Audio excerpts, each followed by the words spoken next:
There is a lot of Erdnase stuff, and I mean a lot. There's reprints of the same book, there's different translations of the same book, there's commentaries of the book, and there's also like people's variations of the material of the book written in book form. There's also playing cards, there's playing card collections, there's films, there's documentaries. But who is S.W. Erdnase, and is it worth reading his book? So, as a brief history lesson, S.W. Erdnase was the person who wrote The Expert at the Card Table, one of the most influential, I want to say, card magic books or card gambling books ever. Right? It is referred to as the Bible by many people, and it was written back in 1902. So who is S.W. Erdnase? Well, there has been a few theories on who he is. So one theory is that S.W. Erdnase is actually just E.S. Andrews, but shuffled around.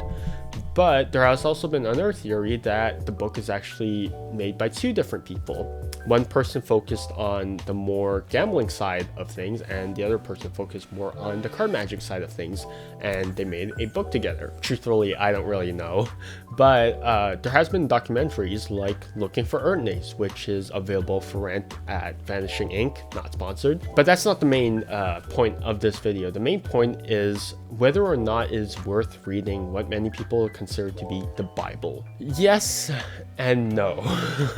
It's a long discussion to be had, but for beginner magicians especially, I would say no. And the reason why is that I would want to say that it's lacking a lot of fundamental sleights to card magic, right? There's no double lift, which is, I would argue, is one of the most fundamental moves in card magic. There's no double lift, so what's sort of the point of having like a beginner read it if they don't even have like a good like starting round, right? So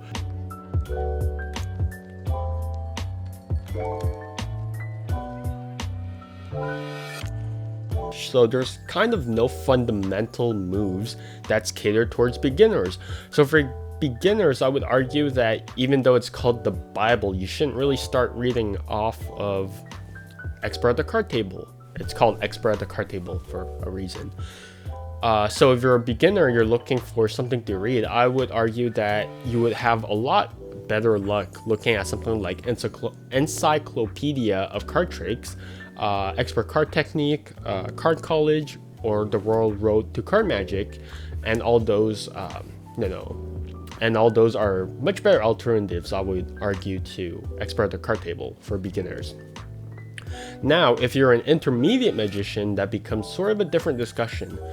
So for intermediate magicians, I would say it's worth skimming through the book, right? You don't have to study it, so there's a difference.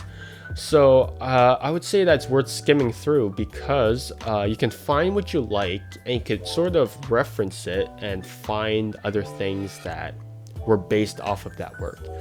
There has been 121 years since the publication of this book, which means there's 121 years for these moves to improve and become better and have more modern iterations of. So just for example, the Erdnase grip in for bottom dealing and second dealing, right? There has been so many, I would say, better alternatives to the Erdnase grip throughout history. There has been Gene Ugard's bottom deal grip, which more resembles a dealer's grip. There's Gene Mace's grip, which is arguable if it's better, but that's a thing. But there has just been countless more resources based off of Erdnase's work, which I would argue are superior.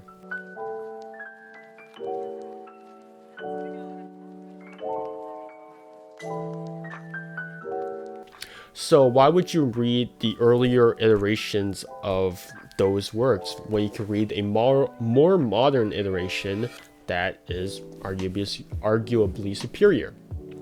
So, but it is a good starting ground for you to find what you like and move on and find other better material.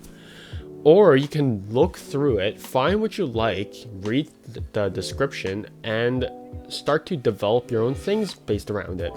So Shane Cobalt, if you don't know who he is, he's a magician, but he studied Erdnase for basically over a decade. And through that studying, he started to create his own stuff. So you can pull a Shane Cobalt and start to develop your own things through Erdnase. But at the end of the day, I would still argue that if you're an intermediate magician, I wouldn't necessarily read it religiously. I would say use it as a starting point, use it as a reference point, and start to create your own things. Because this thing is 121 years old, and since then cards have improved. If you look at SW Erdnase's things, all of his stuff are push-off based. There's no strike deal based thing because cards back then were extremely clumpy, they were extremely sticky. So there's no there's no strike based things because you would grab a clump of cards rather than individual cards. So you would have to rely on a push-off to have individual deals. So the material there is sort of outdated, but I would say use it as a reference point to find what you want to learn.